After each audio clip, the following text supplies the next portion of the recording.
hatrany ny fahasoavan'i Jesosy Kristy Tompontsika ilay hany mpamonjy amin'ny anaran'i Jesosy. Amen. Nandeha hivavaka ary isika. Ry Tompo rainay any an-danitra, faly izay isa-maraina tahaka an'izao satria omenao anay indray ity tontolo andro ity Tompo, hiainanay, hivelomanay. Koa izay rehetra mahasoa anay ara-tsaina, ara-batana, ara-panahy Tompo, dia omeo anay.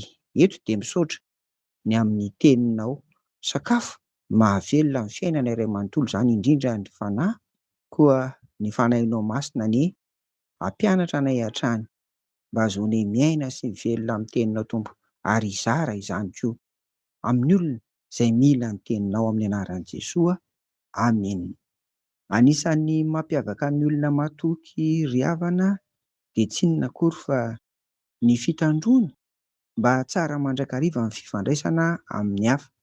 Mitana ho tsy ambaratelo amin'izay rehetra ambara aminy izy. Mitandrina mafy ny olona mahatoky mba tsy noho ny ataony sy ny zavatra noteneniny no mitondra fanaftonana ho an'ny hafa.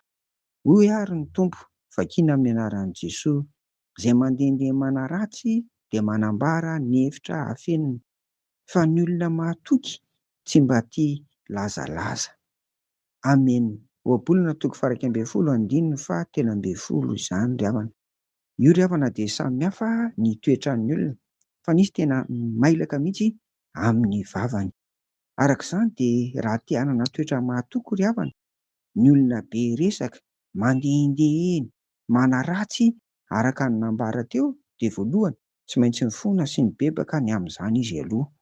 Ary faharoa, mivavaka mafy izy mangataka ny fanahy masina mba hampianatra azy manomboka izao, mba hanakombona ny vavany ary hitana ho tsy ambaratelo an'izay ambaran'ny olona aminy araka ny ahitantsika azy eto. Ary fahatelo dia tsy maintsy miova toetra, tsy maintsy miova fotom-pisainana ry havana. Ny olona manana ny toetra tahaka an'izany mba ho tonga olona mahatoky izy, satria izany no ilain'ny fiarahamonina. Raha misy ny tena manimba tokoa ry havana eo amin'ny fiarahamonina, amin'ny fifandraisana amin'ny olona, dia ny toetra, indrindra ny tenitenenina. Koingany ry havana, mba ho mahatoky koa isika amin'izay ambara. Tandremo ary, tandremo vava ry havako, amin'ny anaran'i Jesosy. Amen. Mivavaka ary isika. Misaotra anao ary izay Tompo, fa tena tianao izahay ary tianao hahitsy mba hanana toetra mahatoky. Ampio ary izay mba hahay hafe ny vavanay Tompo, hafe an'izay ambaranay rehetra, mba hitondra fiainana, hitondra fiadanana, hitondra fifankatiavana, indrindra eo anivon'ny mpiara-monina. Ireny sy angatahanay amin'ny anaran'i Jesosy izany. Amen. Ho aminareo fiadanan'i Jesosy ry havako. Amen.